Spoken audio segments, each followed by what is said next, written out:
give away any good stuff until we see we have people following. Let me get over here. Hey, if you can see us, please comment or like. I know there's always a delay. And I think we're up. Okay, people are in. I am still working on my green tea caffeine. Good morning, everybody. Good morning. I never thought, my conservation career has taken me in some fun places that I never expected. One is to be carrying around a cardboard cutout and about dating cougars, but I never thought I'd be a talk show host either. So, anyway, but this P-22 Presents has been such a success. And just in connecting people, and I am so happy to connect everybody with Korinna this morning, right? Good morning, everybody. And I'm gonna because I have a friend that it pronounces or her name's similar. I'm gonna mispronounce her name all throughout the show, and she's gonna correct me. We have a great hour. I'm trying to think when we first met. Was it at one of the Wildlife Society conferences or? Funny enough, you and I actually met at the very first P-22 day. Okay, yeah, you volunteered for the very first. Yep. We have that great photo of all the volunteers. Yeah. And if Kate's watching, the volunteer coordinator, hello, Kate. But hi, Kate. Yeah. But yeah, we met that day. I volunteered for it. I believe the first P-22 event was that in 2016 or 2017? 2016. Yep. Yep, 2016. And I went up to you, and I had just got done reading your book. And so I wanted to talk with you about it. And I went up and I introduced myself to you, and also volunteered for the event where I met so many wonderful NWF volunteers. So yeah, that's how we met. We're on our 5th annual this year. It's insane. Wow. It's really insane. But Korinna, I have to say, you're watching. I'm really excited about today because this is I'm talking to such an amazing young woman who is just killing it. You are killing it and have become, such an advocate for wildlife. You just graduated, right? Just graduated from college. I know I put congrats when you graduated.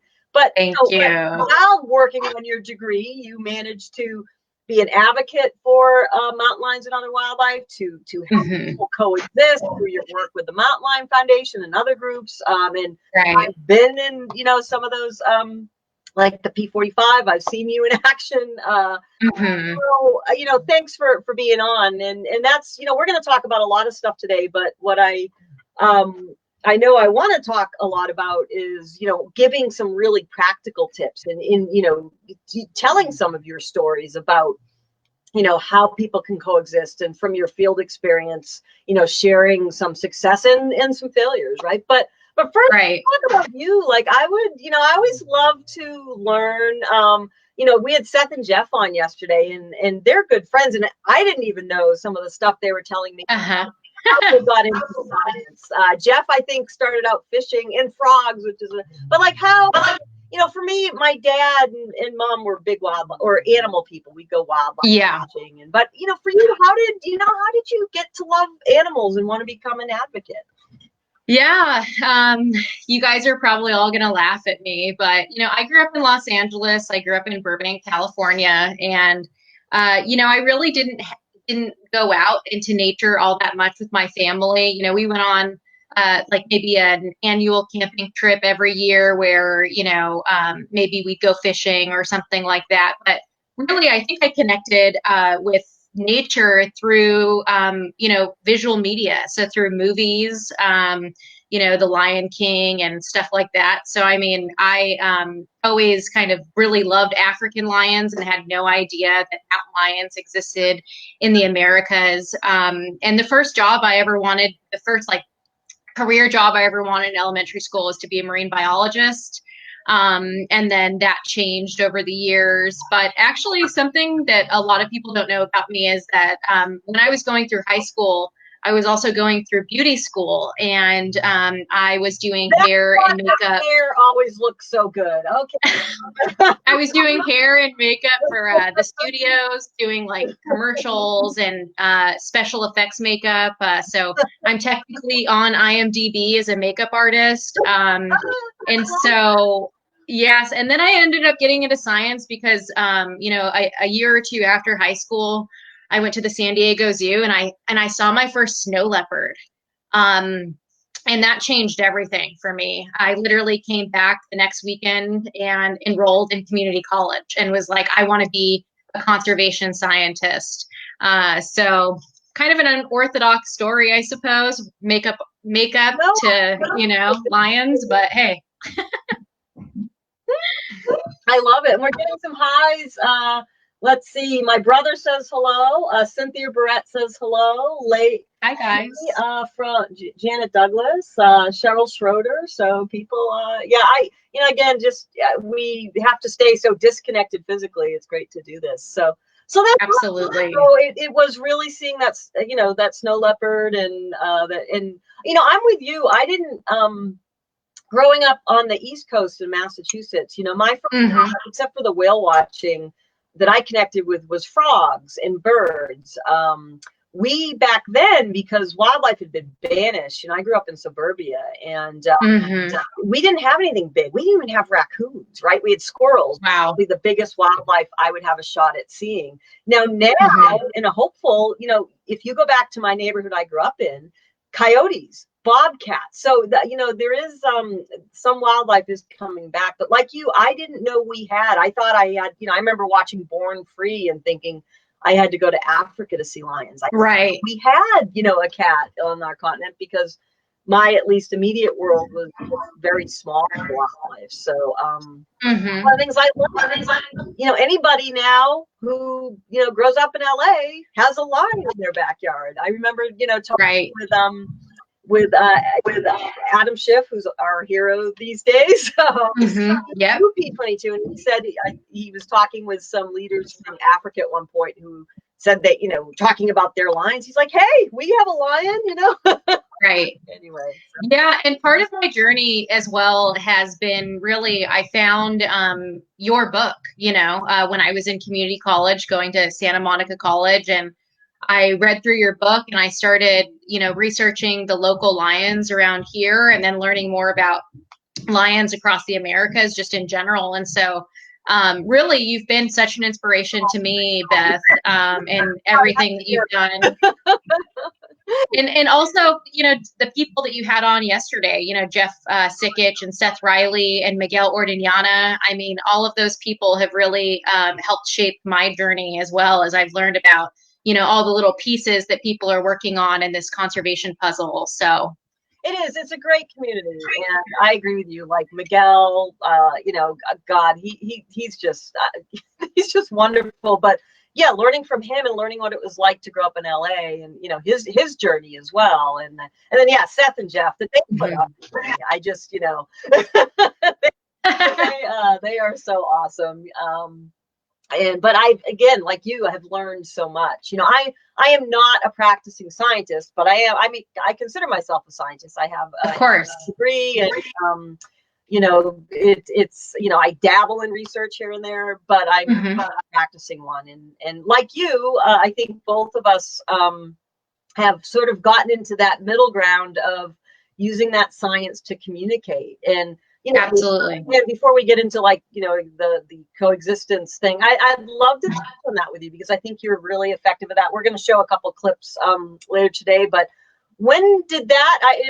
Again, this is another just personal, and sorry, folks. A lot of these folks I'm interviewing are friends, so it is like we're having dinner. If it was appropriate, we'd be sipping wine, but it's a little too early. That's why I have too early.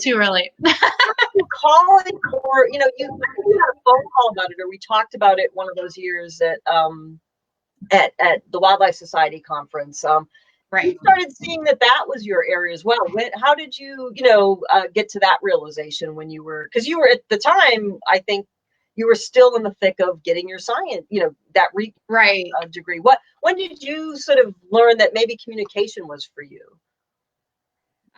Yeah, I mean, I don't remember the exact point, but I of course have been, very involved in science communication and doing more outreach and education with the public. And what I realized is that, I really wanted to make the biggest impact possible. And I started to ask myself, how can I make the biggest impact? And I was working for a little while on a project with the California Department of Fish and Wildlife up in Humboldt, where I went to school. Mhm. And I was working on a Roosevelt elk project, and I also volunteered on a black bear project as well.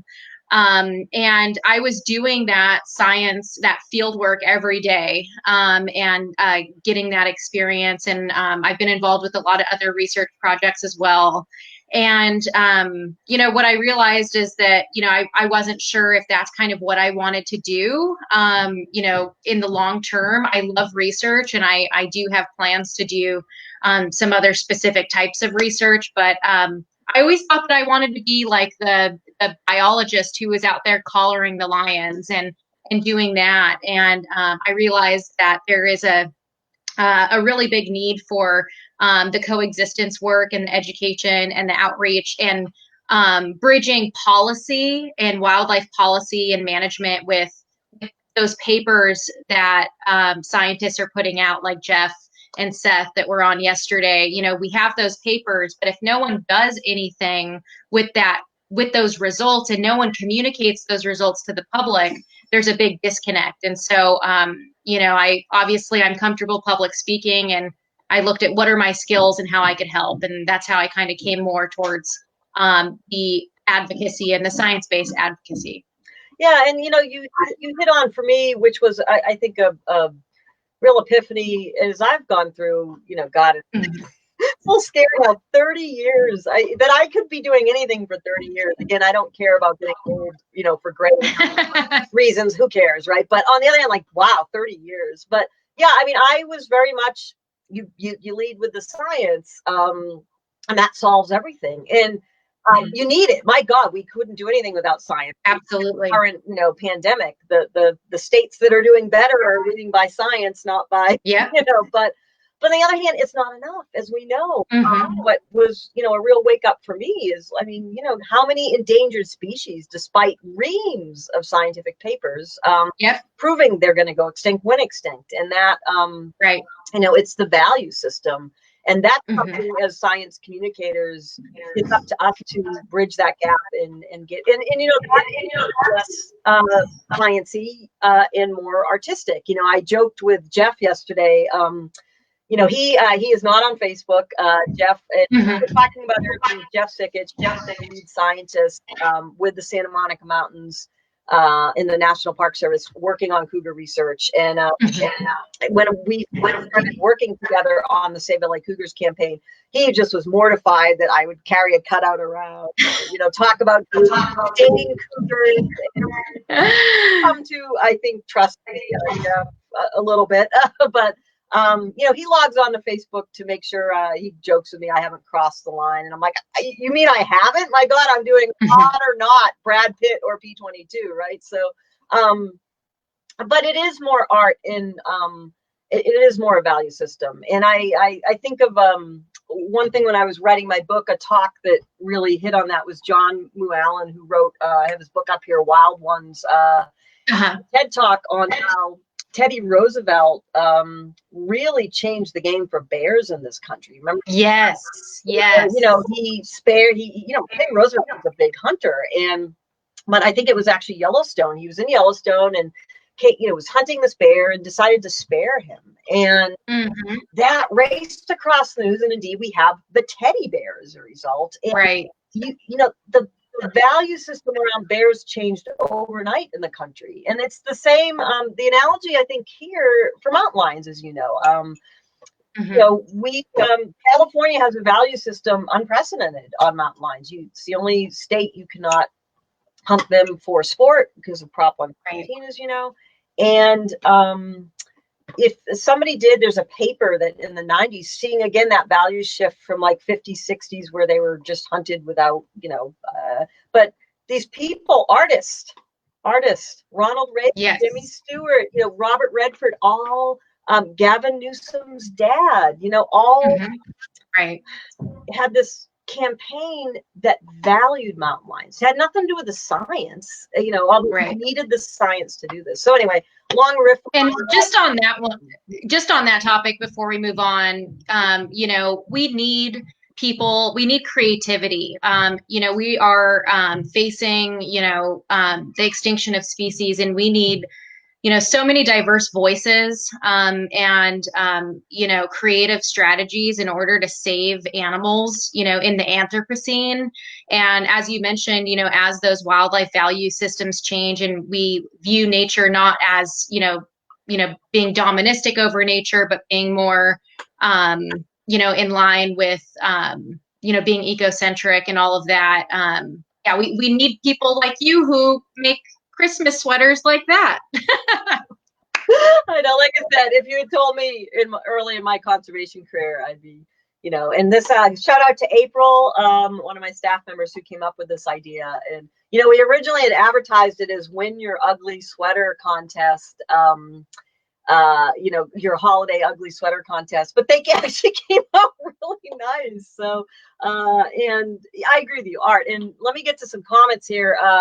Kelly Bailey says, when we were talking about having no wildlife growing up, same growing up in Dallas, but now they think a mountain lion lives near downtown Dallas. So, I mean, I know you and I could talk the whole thing about wildlife back into cities, but to me, it's a really hopeful trend, and that also people are welcoming them back, right? So we have Luna Stella. Korinna inspires me so much. I'm now up in the program she was up at in Humboldt State University Wildlife Department. So that's awesome. And then Lee says art plus science equals peanut butter and jelly. Oh, yeah. Or for me as a New Englander, peanut butter and fluff. Oh, I'm sure some people out there. Do you know fluff? You see, West Coasters don't know fluff. It's marshmallow, like spread in peanut butter and fluff sandwiches. Oh, yes.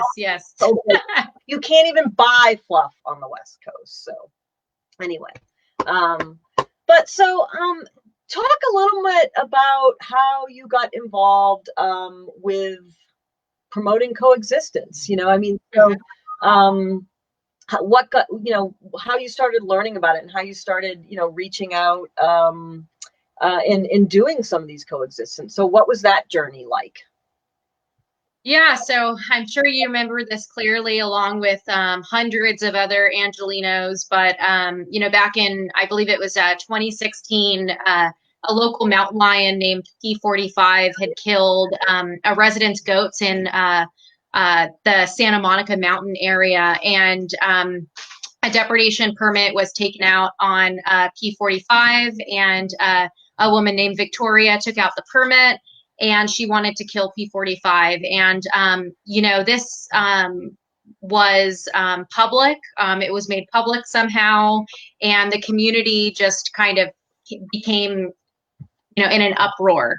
And they did that because also P-45 wasn't just any lion. He had crossed potentially from north of the 101 freeway and was bringing in new genetics into the Santa Monica mountain lion population. And so he had killed a lot of alpacas, and she started getting death threats and all of this stuff. But long story short, this was the first depredation case I had ever worked on. And, the National Wildlife Federation ended up paying for that pen build. So we went and built multiple lion-proof enclosures at Victoria's house to protect her remaining livestock. And what kind of got me started is, Victoria said, I only want the blonde girl. Like, don't send anybody else to my house. I only want the blonde girl. And so really establishing trust in a relationship with Victoria. She actually ended up giving me, she has sent me gifts. She's given me this like mountain lion plate.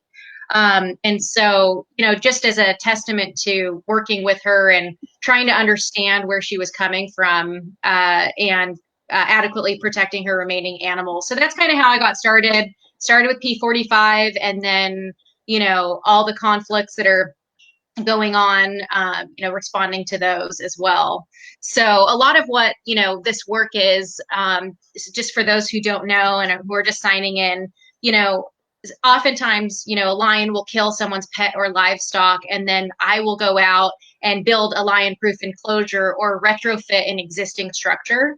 So if they already have some corrals or something like that, there's ways that we can, retrofit those so that they are lion proof.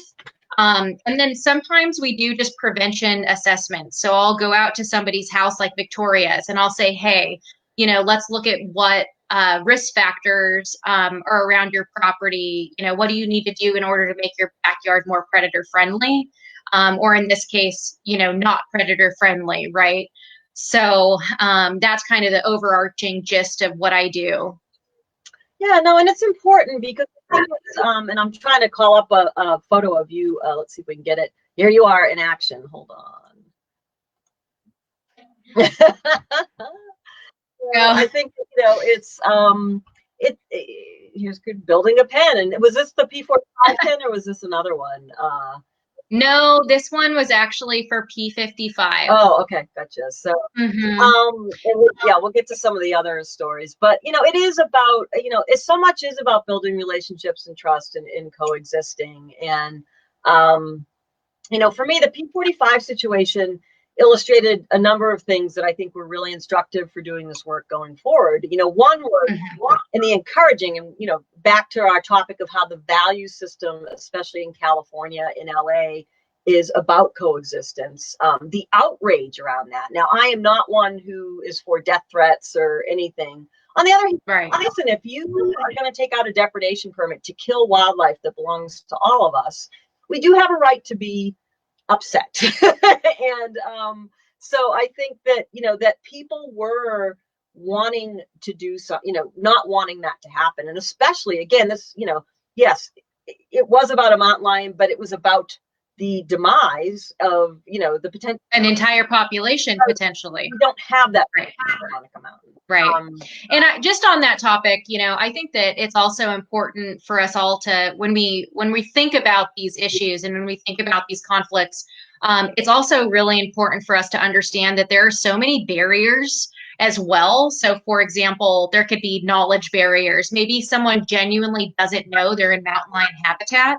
I won't speak about any names that I've worked with, but what I'll say is that some people have bought property in the Santa Monica's, and real estate agents didn't tell them that it was mountain lion habitat. They didn't have any type of educational materials given to them. And I'm not saying that's necessarily an excuse to kill a lion, but there are knowledge barriers, and I think we need to acknowledge and understand that. And there's also financial barriers. So sometimes people have, livestock, or they get a few alpacas because they want to have these like hobby animals, but they don't necessarily have the financial capability to be able to build a lion-proof enclosure. So there's that.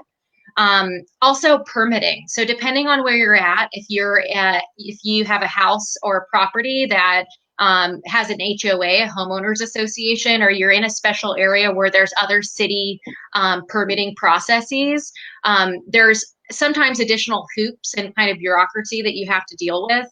And also not everybody is also able-bodied to be able to build a lion-proof enclosure. Sometimes people are elderly or they're not able-bodied in some way or another, and they need assistance. And so sometimes it's not just somebody wanting to kill a lion to kill a lion. Sometimes it's their last, they don't know what else to do. And they haven't been connected with the resources, people like me and volunteers that will come out and build an enclosure for them. And so just to be sort of empathetic when we think about it, when I go to a property, I don't go in with any assumptions, and I ask them, what's going on? How can I help? What are the barriers for you on your property? And that way we can protect their animals. And therefore, by protecting their animals, we protect not only mountain lions, but other wildlife as well. When you build one of these enclosures, you're also protecting your animals from other sorts of wildlife. You can that lion-proof enclosure that's on the screen right there. That's lion proof. It's not coyote. It's not canid proof, like coyote or wolf proof. Canids really like to dig. Right. And so we would do a simple, another simple add-on to that, and we would just add a skirt on so that the diggers can't get under. And so there's really simple things that we can do that have been shown to be effective. Right. And lion-proof enclosures are one of those effective, non-lethal things that you could do to protect your animals. And what, you know, the P-45 situation showed us is when the communities, you know, again, we have a right to be upset, but we also have to offer solutions. And the communities can help. Like I said, the National Wildlife Federation, we donated the money so that to that woman so that it could be built. You and other volunteers went out and built it. The Park Service came in and showed. So if we are going to ask people to coexist on these landscapes, again, another lesson from P-45 is we also have to be willing to help, like you said, with education or solutions, because it's absolutely simple. I do think there is a time to be outraged when you either that is not accepted or absolutely. But on the other hand, I think most cases you're right. It really is about just education and giving people the resources and tools they need to be safe, and that's why your work is so important. Somebody did bring up safety, talking about, there's a comment about grandson being stalked by a cougar. I don't know that specific incidents, but Korinna, I think you'll agree with me. Listen, it is never zero risk with any wildlife. I mean, as we know, of course, ticks can kill you. But it is pretty low risk for most wildlife encounters. 99.999% end well. And I think if we take responsibility as humans to do the things that minimize risk, most of us come out okay. And I think most of us, especially in California, have said clearly that we want wildlife like mountain lions on the landscape, and we are okay with that, like really minuscule risk for, content who are listening to this and worried about safety. In California, in the last 100 years, with 40 million people on the landscape, we have had less than 20 attacks and 6 deaths. Now, that is not to say it is always tragic and horrible when somebody is attacked or is killed, and we never want that to happen. But for context, 3,000 people a year in California die on, the roads. It is, it is put the risk in perspective. We are okay with risks that we take every day. We get in the car and get on the 101. We're taking a risk. So I think, those of us who work in this area just ask that we put, we put the risk in perspective. And, mountain lions, as we know, are not waiting in the woods wanting to, jump out and hunt us. I mean, look at P-22, look at the cats in the Santa Monica Mountains. They are, this is my dog, Catherine, and she is mountain lion. There is no doubt, but I don't let her run loose. She comes in at night. I have 5 dogs. I have a predator-friendly fence. It is, I would be devastated if any of my animals were attacked, but I would also, it would be my long rift on safety. I just want to make sure people understand the risks. And yes, if you don't know mountain lion behavior, of course, a mountain lion looking at you, seeming like it's stalking, might be scary. But once you do learn about mountain lion behavior, if you see a mountain lion and it sees you, there probably is very little risk. They are stealth hunters, and and what I tell people is that, a lot of times in my presentations, I go out to a community. Often I go out to a community that's actually requested me to come. So they said, we've had conflicts. We want to have a town hall, or we want to have a community meeting. And often I'll go there, and people are there because they're upset. Some of their animals have been taken, and they really want solutions. And what they ask me is, are we in mountain lion habitat? Is there a mountain lion in my backyard? And really what I always say is that, are you in California? And if they answer yes, I'm like, throw a rock pretty much anywhere in California. you're in mountain lion habitat. Mhm. And going back to what you said, we are smart animals. Humans are smart animals, and we can take precautions when you're on the trail or when you're at home to reduce conflicts with lions and other wildlife. And there's simple things that you can do, but a lot of it's awareness and being aware when you're on the trail and knowing what to do if you see a lion or if you see a bear. And so I would highly encourage, everybody to, look up that information. There are fun things like, I think I have one right here, a little air horn, if you see a lion and, you go, and you're big and you let the lion know that you see it, and you look at the lion, you stop, and heaven forbid you need to make noise. I mean, listen to this. This is so loud. Yep. This is like 99 cents that Right. you can get on Amazon. It goes over your neck. If you run by yourself or something like that, there are little things that you can do to prevent those conflicts from happening. And most of the time, I just had an experience, and I'm trying to call up the photo. As we know from the research, Jeff and Seth, right. There's never been, it's not to say there won't be, knock on wood, but in the Santa Monica Mountains, there's never been an aggressive move towards any of those cats towards people. And they live in the most, densely populated, they're living in the most densely populated metropolitan area in the country. Yeah. So I think that, the notion that just seeing a mountain lion on the landscape or seeing one as a threat is absolutely false. I just had this amazing experience up here with some. I saw. Oh my God! Like even me, I've seen mountain lions in the wild. I've been lucky enough to collar one with Jeff, but I've seen them in the wild 4 times. Always a fleeting glance. I mean, that's what even yesterday said. I rarely see them, and I'm out there, tracking these cats and. Some neighbors had a mountain lion that was hanging out, in between both their yards. And what was wonderful about this experience was when they called me to ask for help, or just to it wasn't like, oh my God, we're scared, or we want this lion gone. It was, hey, this is so cool, but can you just give us tips for how to coexist? Absolutely. Right. And they just thought it was like this most wondrous experience. Again, I'm trying to see if I can call up one of these photos. But, again, the lesson there was, and I don't advocate anybody doing this because, I know mountain lion behavior, right? Right. That mountain lion was within sighting, that mountain lion was not after us when I went and checked it out. And, we were able to actually, observe it for some time, and it let us know it was wary, but again, not jumping at us, trying to attack us. And indeed, when I started getting too close, it moved away. And I think that's what these cats do, right? They get away from us when, And that's something, I respond to, hundreds of emails and phone calls every single year. And people are always, asking, who do I report this to? Do I need to report it? Right. And so usually what I say is, of course, there are resources. You can call the CalTIP hotline. That's the California Department of Fish and Wildlife, and you can report a sighting or something like that. But you can also email me, after this talk. We'll put up some links.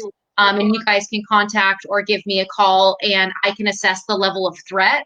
Most of the time, people send me pictures of bobcats, and they're not even mountain lions in their backyard. Exactly. And so just seeing a mountain lion is not cause for concern. And also with the advent of technology, things like trail cameras and the Ring cameras that are on people's doorknobs, the doorknob cameras, they're like $99 at Home Depot now. Simply seeing a mountain lion is not cause for an alarm. But like we just talked about, there are so many things that you can do when you're on the trail or in your own backyard to prevent conflicts. Again, we are smart animals, and there are things that we can do. And just getting connected to those local resources, whether you live in California or another state, research what resources are available near you. And there's people all over with expertise. And in California, you can email me. Right, exactly. And that is, I just put up the mountain lion.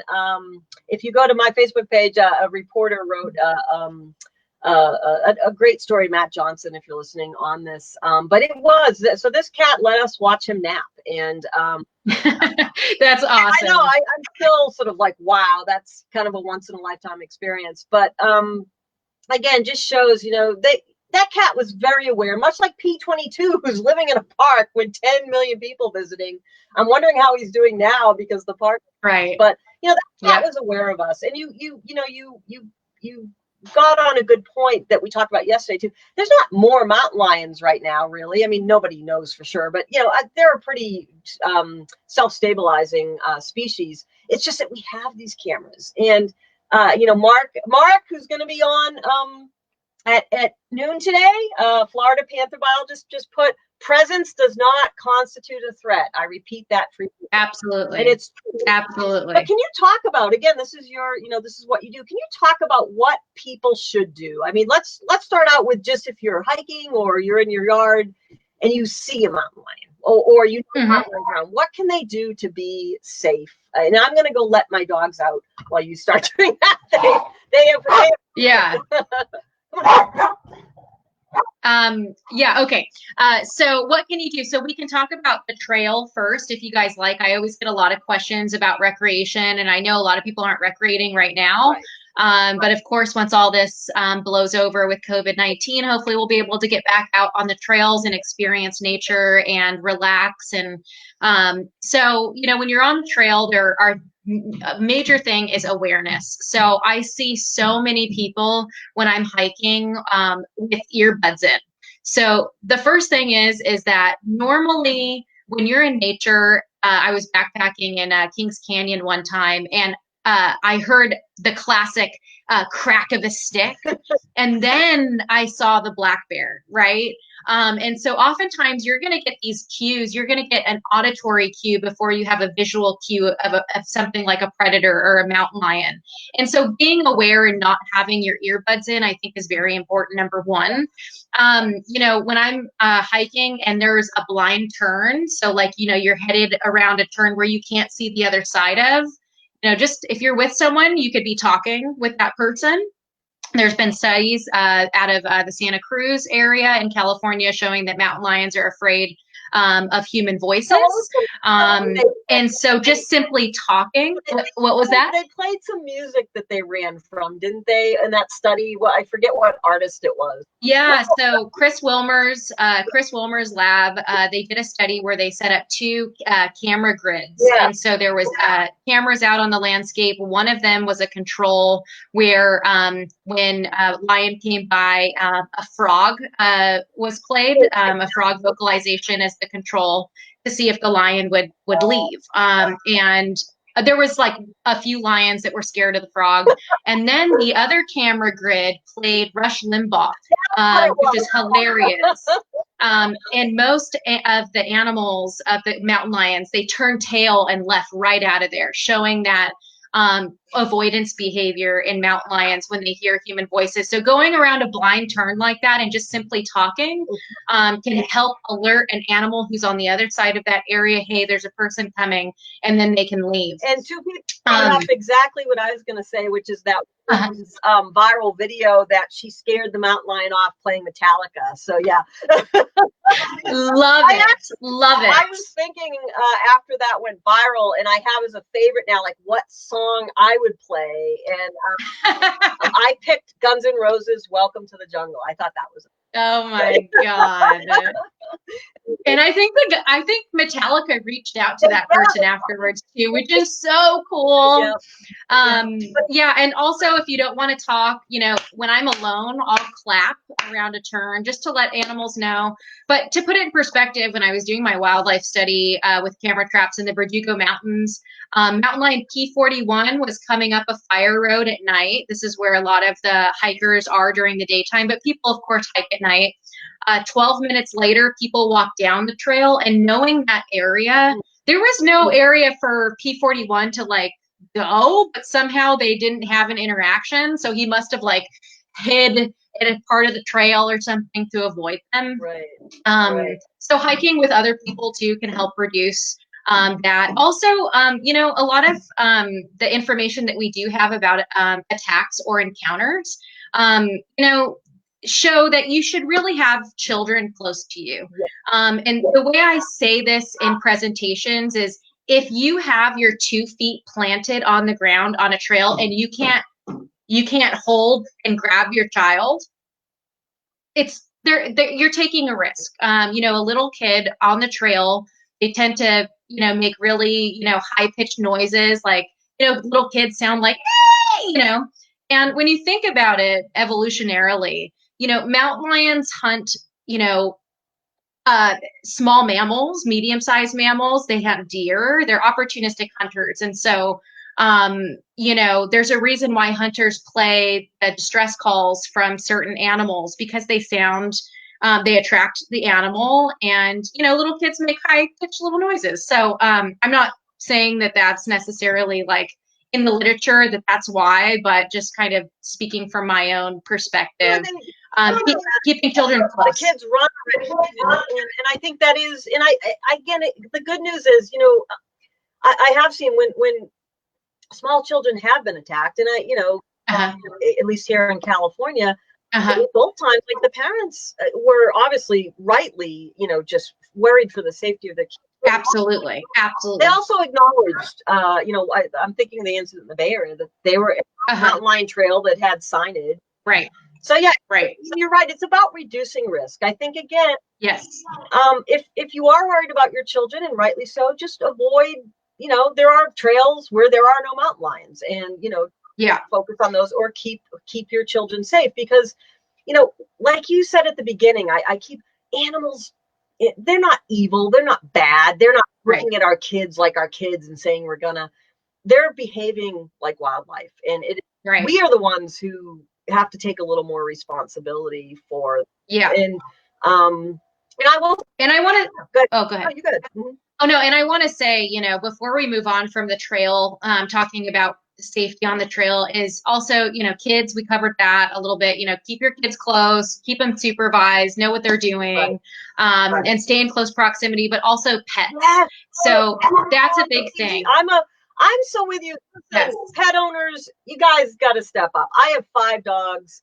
My 2 cats are indoors, so but yes, we all want our dogs to be able to run loose, but that is, again, introducing risk, and it also then introduces risk for others, and absolutely, and keep them leashed, unless it's better for the dog. It's better for, and there are dog parks and places, obviously, where you can but if you are taking your dogs out into these wild places where there's mountain lions, I'm with you. It's it's up to us. Again, we don't think of it this way, and I know I'm going to get a lot of flack on here, but our pets are hard on native wildlife, large and small. One of the reasons I don't let my cats out, not just because they will get eaten by the coyotes, but they would eat my frogs.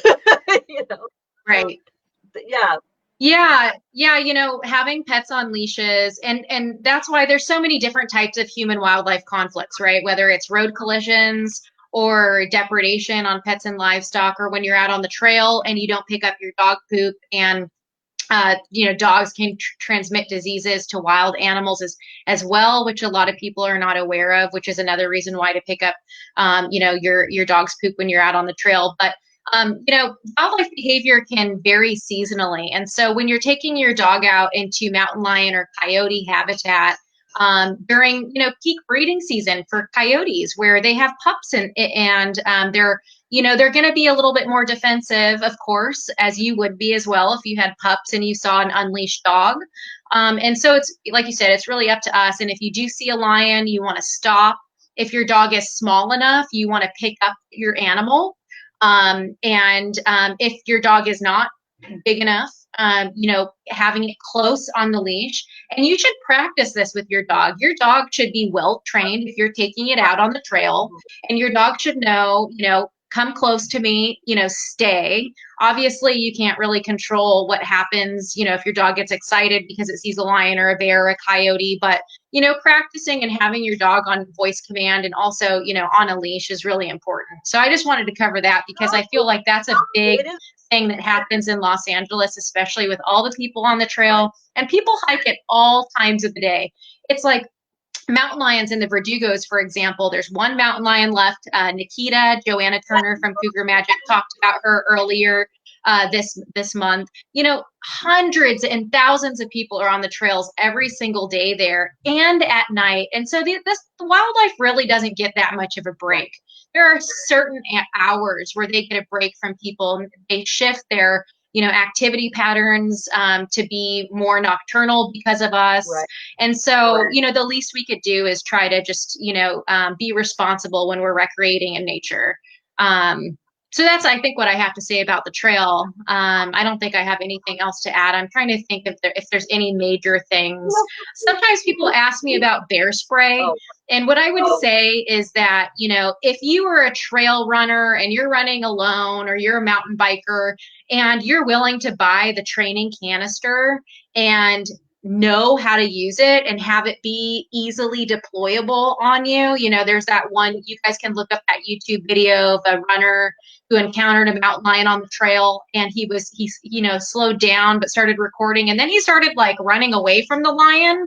And as soon as he turned his back to the lion, you saw the lion come for him, and he deployed the bear spray. And of course the lion stopped, right? I mean, that is enough to stop a lion and give you that moment to leave. But at the same time, you got to be trained on the bear spray, and it could be very dangerous if you don't know how to use it and you spray yourself or someone else. Exactly. And that would work in a sense where it helped. But as we know, mountain lions are stealth predators. You're probably not going to have an opportunity to use it. And right. I lived in Yellowstone and, hiked with grizzlies and mountain. Yeah. Bears behave a lot differently than mountain lions. They do. Absolutely. Carry bear spray more for people, but you can, a lot of things, a hiking stick, as we know, if a mountain lion does attack you, fighting back, if you have that shot, does sometimes work. Oh, it works. So, yeah. But, the biggest thing is, the tips you've been saying, practice, less risky hiking behavior. And, for me, what's worked with every wild animal for the most part. And, again, I've hiked with grizzlies in Yellowstone. I've hiked with, wolves. Keep your distance. That's really, I love, and we had Warren on, who, the newscaster in Yellowstone should be the model for us all. And indeed, he needs a medal. That was hilarious. Oh my God. The Park Service designed a poster for him. I think I still have it. No, I deleted it. Oh, I haven't seen it. Yeah. Oh my God. It is so funny. But oh no, I mean, he did the right thing. I again, lived in Yellowstone. Bison are cranky. So he did the exact right thing that I think applies almost universally, which is keep your distance, and most encounters will end well. So let's shift to, so those are great trips on the trail, or if you see a mountain. Let's shift to, again, recommendations. If you're somebody who has pets or livestock, what should you do to be mountain lion safe, or any predator, right? This applies to any. Yeah, there's a few things. Fencing is one of them, but I'm, hesitant to talk about fencing because hardly ever do people have, fencing can be expensive for kind of the qualifications for the fencing for a mountain lion. And so, I really 15 feet, they can jump. Yeah, mountain lions can jump that high, pretty much at a standstill. And so, fencing can get pretty expensive when you try to have these like custom fences. But of course, fencing is an option, and you can always email me and we can talk about your specific circumstances if you're interested in talking about fencing. But really, secure enclosures are a big one, and what is a secure enclosure? So let's just go over that really quickly, because I want to make sure everyone leaves with that. Roofs are so important for a lion-proof enclosure. And so a lot of people, they really do. They try to make a lion-proof enclosure, but there's no roof, or the roof is not able to withstand a 150-pound person jumping up and down on it. And so when I build enclosures, I literally get up on the top of the enclosure and I jump up and down. I'm about 130 pounds or something like that. But it's true. I've worked on a case where someone tried to build a lion-proof enclosure. The roof was not as stable as it could have been. The lion, unfortunately, fell into the enclosure, killed all of the animals, and then it got out. And so in nature, what happens is that a mountain lion sees prey, right? A mountain lion's able to go after one of them, and the rest of those animals are able to flee. And so, you know, when you hear about these surplus killings, it's not because mountain lions are these evil predators with red eyes in the forest wanting to kill massive killings. It's just the fact that it's instinctual. And so when they get into these pens, they'll just kill until it stops moving. So that's something that I get. Yes, people to catch. Like, people don't realize that. And listen, anybody who has a cat, you know what would happen if you locked your cat in a room with 10 mice. Even if they were hungry, that cat would kill all the 10 mice. So yeah, we have to stop demonizing. This is not mass serial killers. Right. We're doing what a mountain lion would do, because deer are hard to kill. So if you got 10 animals you can take down real quickly, bam, you know, you're gonna. Yeah, so that's something people ask me a lot is that normal lion behavior? And the answer is absolutely. Yeah. Absolutely. And a lot of people say, well, just that one lion. That one lion's out of line. And it's like, no, that's what any lion is going to do theoretically if there's no way for the prey to escape. And so the roof is an important aspect of the lion-proof enclosure. Also openings. So openings more than 6 inches are too big. So I love to say this, mountain lions are liquid. Have you ever seen your cat get into a tiny Amazon cardboard box at home? So mountain lions are liquid. And keeping that in mind, you want to, you know, close any gaps that are more than 6 inches. And so you can do that using like horse panels or even wood sometimes. And so we can talk about your situation if you want to email me and we can talk about that. And doors and gates and latches. So I've seen a lion be able to like lift up almost a gate. So the way certain doors are is that it easily become unlatched if they're just lifted a little bit off the bolt. And so, you know, making sure that the door isn't easily taken off. One time, the animals inside the pen got really spooked when they saw a lion, and then they actually were able to do that themselves by kicking and blowing the door off of the hinges, essentially. And the latches. So something that people need to also keep in mind is that you can get chain link, right, of a certain thickness for the door. And I would highly recommend never using padlocks to lock it unless you, of course, have security reasons where you need to do that on your property. Maybe you don't live on the property, etc. And so there's these latches that they're like carabiners, but they're really strong ones. And that way, in the case of a fire, or anything like that where you need to evacuate quickly, you're able to get to your animals. And one pro of using these lion-proof enclosures for your livestock or your domestic pets or your hobby animals, whatever you want to call them, is they also get used to coming into an enclosure, which is really beneficial if you have to evacuate, which happened with the Woolsey fire recently in the Santa Monica's, is you can couple the lion-proof enclosures with training behaviors like treats or a sound and get them to come in when you ask them to, essentially. And this could be beneficial for if you ever need to get out of a situation quickly, which if you're in California, you know that we've been experiencing wildfires. So that's important as well. Mm-hmm. And yeah, you know, protecting your pets and livestock from dusk until dawn and during low light conditions. And so even during the middle of the daytime, if it's really foggy, you know, the Santa Monica's, for example, where I'm just bringing that up because we're talking about the Save LA Cougars campaign, you know, it gets really foggy. And so foggy, rainy, you know, but protecting them from dusk till dawn and during low light is one of the best things that you can do. Another thing we can talk about that has been proven to be, or has been shown to be effective in the Santa Monica mountain area is specially trained guardian animals. And so I won't get specially trained, right? I mean, you know, my dog would be, you know, just having a dog, you know, is not my dogs would be absolute failures at this. But yes, go into that, because I do think there's a lot of potential here. Not everybody can afford to build, if you have, thousands of animals, not many people, or even, more than a few, enclosing them at night sometimes is not realistic. So yeah, a guardian animal is going to work, right? Mm-hmm. Yeah. So, and all of these prevention measures are going to be dependent on, it's going to be site specific, right? So, I don't want to generalize too much. It's going to depend on how many animals you have, what species of animals you have, and dependent on all of these factors and whether or not you can bring them in. So feasibility, guardian animals, like specially trained livestock dogs, can help. And what dog you get is going to be dependent again on what species you have. So for example, in some areas, people have said that like donkeys are a good guardian animal, where that may not work in the Santa Monica mountain range. Donkeys and so they really are badass.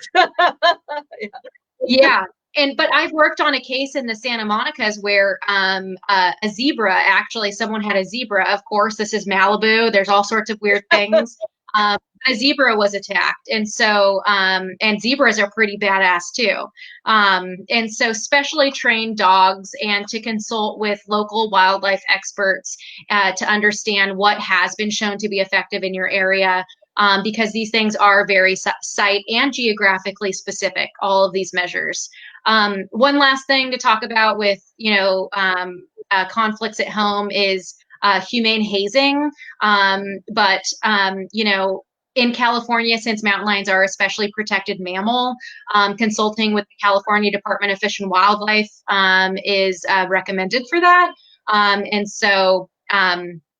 That is another option. So fencing, secure enclosures, guardian animals, and hazing at home. Right. So, these are all good. And again, please, questions if you have, or as Korinna said, she'll be available. And, all of us are here for resources. And I do want to talk about a specific case. And I hope we can, and I know you and I can, but let's, comments, let's just keep this. Listen, we were all outraged by P-56. Okay, it was hard for those of us. But I want to learn from this, and I think so. Let's keep the comments focused on that. We have enough bad news. In some respects, P-56's death, which was horrible, and I'm still really upset about it.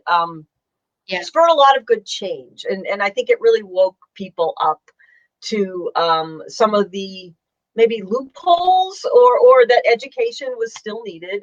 So I want to talk with you a little bit about that. For those of you who don't know P-56, and this is not P-56 dead, this is P-56 napping. This was an animal that recently was legally killed. Now, again, you may disagree with the law, which I do, and indeed the National Wildlife Federation, and we'll talk about this, are supporting the efforts of the Center for Biological Diversity to fix this, because these mountain lions are threatened. But, the problem here again is, much like P-45, which at least we had an outcome where the cat was saved, P-56 was one of 2 collared males left in the area. So when you have,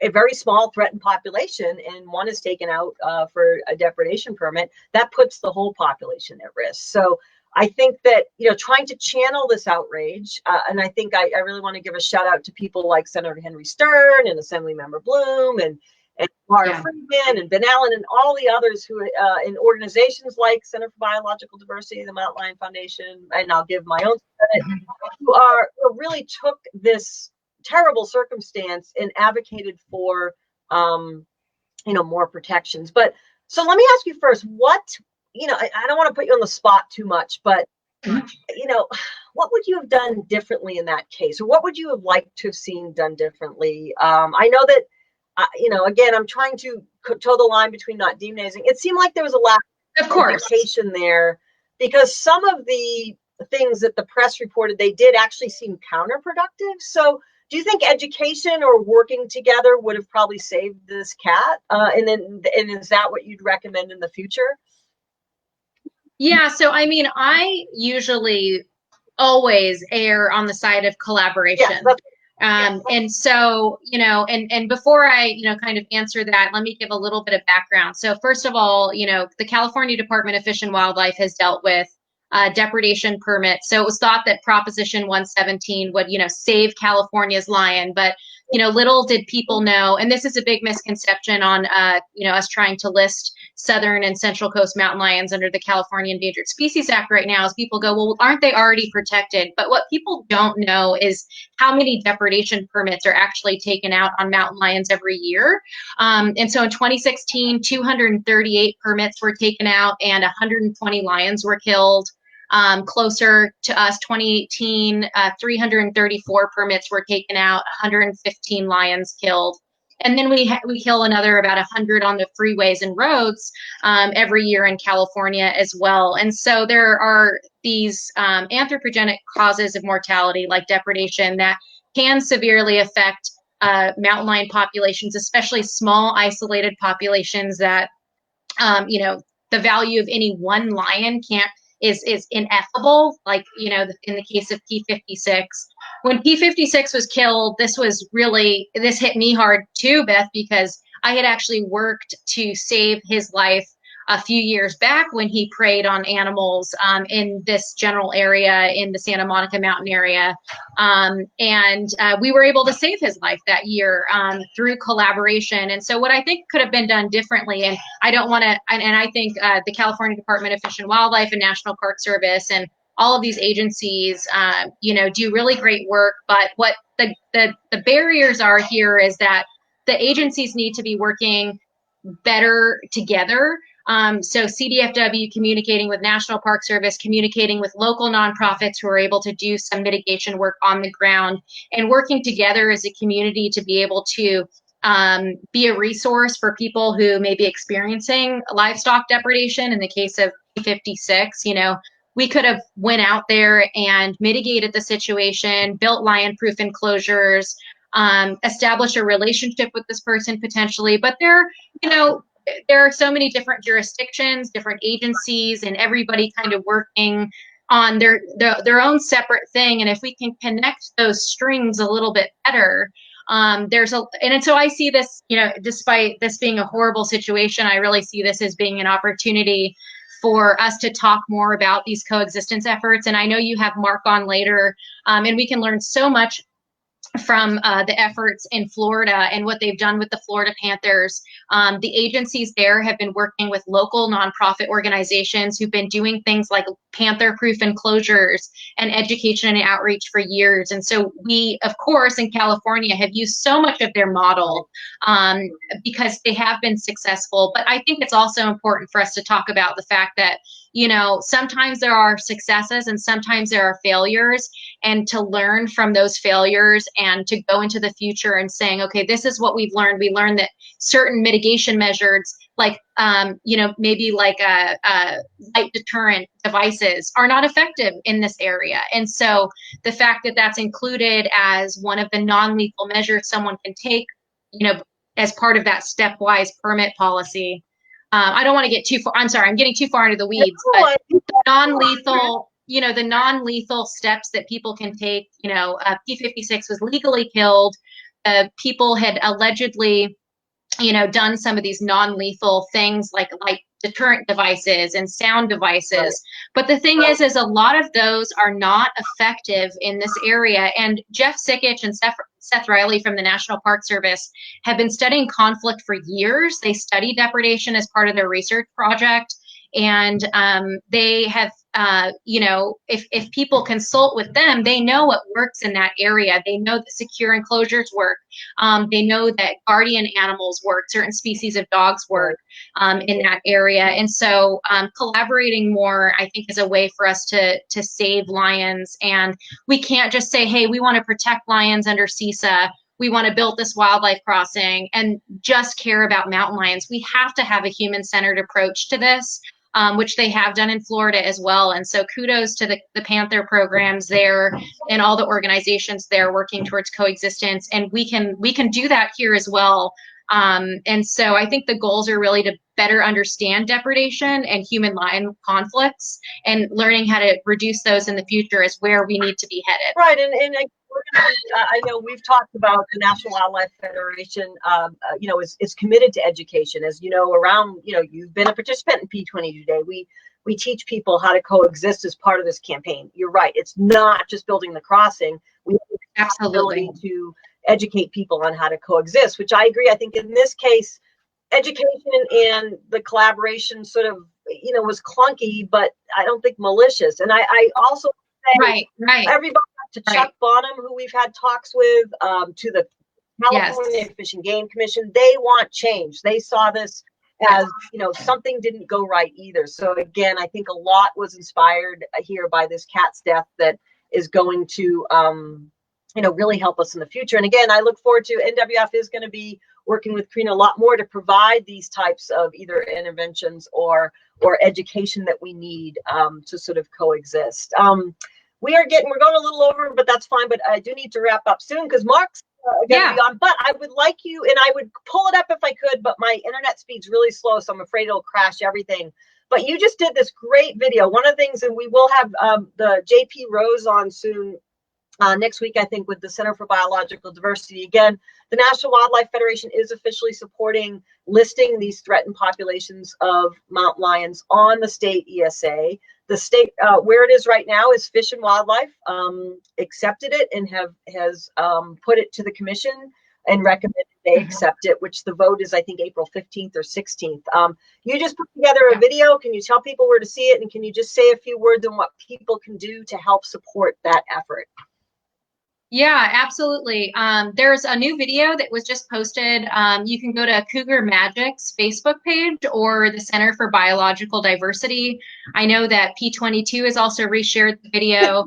It really is a 5-minute breakdown on what is the CISA petition, why is it important, and do lions really need our help? And so if you guys want to learn more about that, you can go to savecalifornialions.org and submit your comments to the California Fish and Game Commission so that these lions can be considered under the California Endangered Species Act. Right. Yep. So yeah, go to those pages. The video is excellent. You are the narrator. You do an awesome job.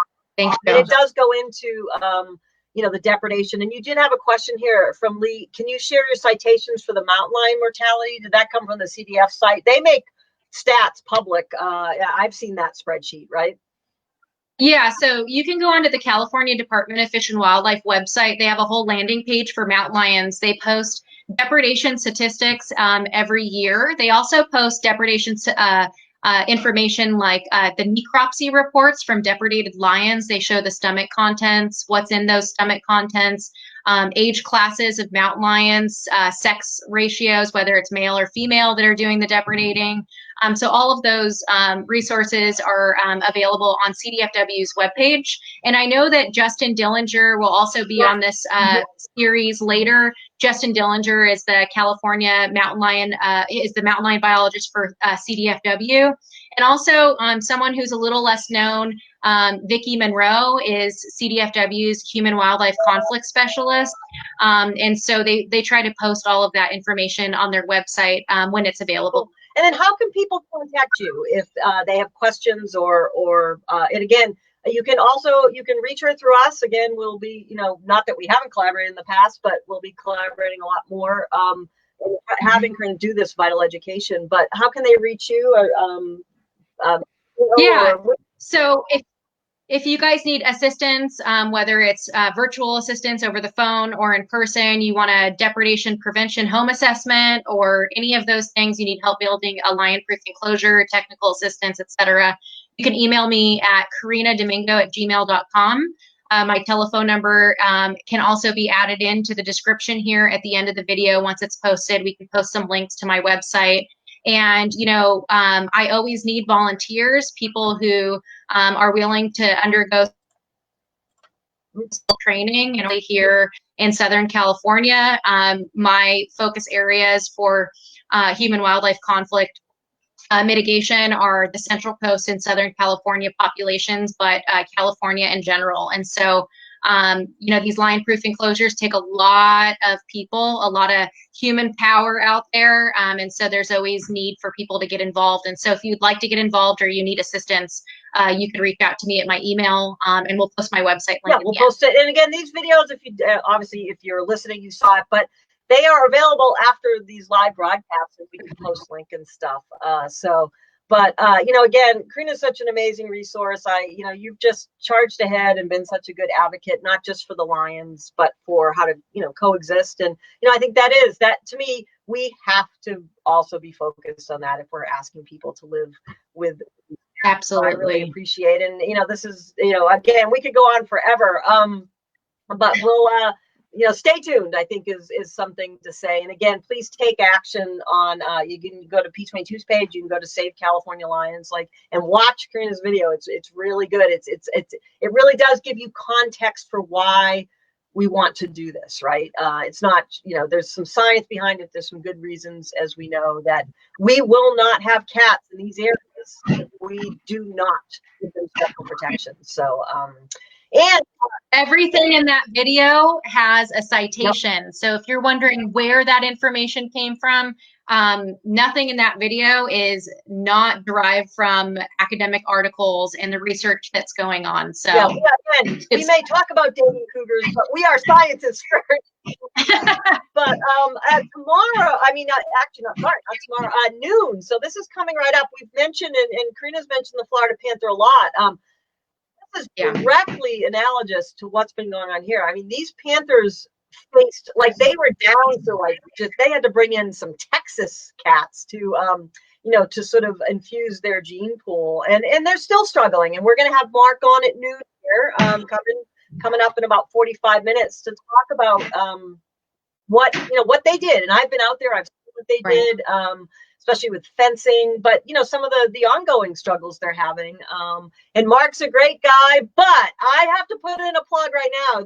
That Panther you see on the screen is FP-224, who there is no doubt is a badass Panther. This Panther has broken her legs twice, has thrived on the landscape in a way that is, I don't know, it kind of makes our Santa Monica mountain cats look like wimps if you think about it, but she is currently, there's down to the final two, P-33 RCAT and FP-224 in Mountain Lion Madness on P-22's Facebook page.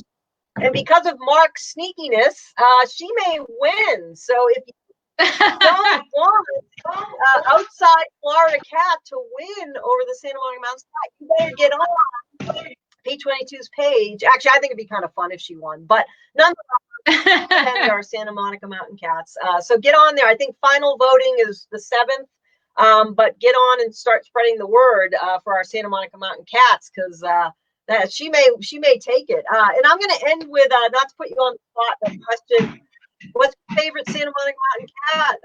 If you have one, it's either ones that have passed on or ones we have now. Do you have a favorite? I'll probably have to say P-45. We really don't know the fate of P-45 and what happened to him. And so, I'd like to think that he's out there somewhere, but P-45 was the first case I ever worked on. And I can't tell you how transformative that was for me as both a person, an advocate, a scientist. And I just think his story is so inspirational. So I'm definitely going to have to go with my boy P-45. He was not as chill as P-22. And again, mountain lions have personalities. They really do. Somebody asked about P-22's parents yesterday, and we don't know who his mother is, but we know his dad was P-1. Right. Who literally is like the serial killer of mountain lions, ate kittens and ate his maid. And these mountain lions do have personalities. And I would say, P-45 was less on the chill P-22 side. But, he was a cool cat, and he did bring much needed genetics. So cool. All right. There's a vote for P-45. Well, thank you so much. Again, your inspiration. Thank you, Beth. I can't wait to work with you more. And again, reach out to her. We'll post links.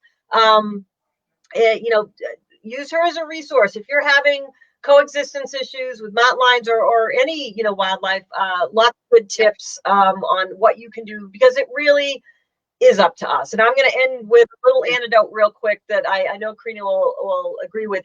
I know I'm preaching to the choir on this list, but we had I live up near Yosemite when I'm not in LA, and we had somebody post on a community page a while ago, I'm all for coexistence, but the bear ate my chicken, so game over, broke the rules, I'm going to have to kill it. Well, broke the rules. The bear doesn't know the rules. The bear sees a chicken as a quail, right? And does not know any more than a child knows when it plays with matches, it's going to burn, We know the rules though, and we have to step up if we're going to coexist with wildlife and help them be successful. And I think that's what you do so well, Korinna, is help us, know how to coexist and give us the tools. Because I think most people, the good news is most people do. Most people just don't know how. So thank you for being that person. Thank you for being an advocate. And cool. Can't wait to do some more work with you. And thanks, everybody.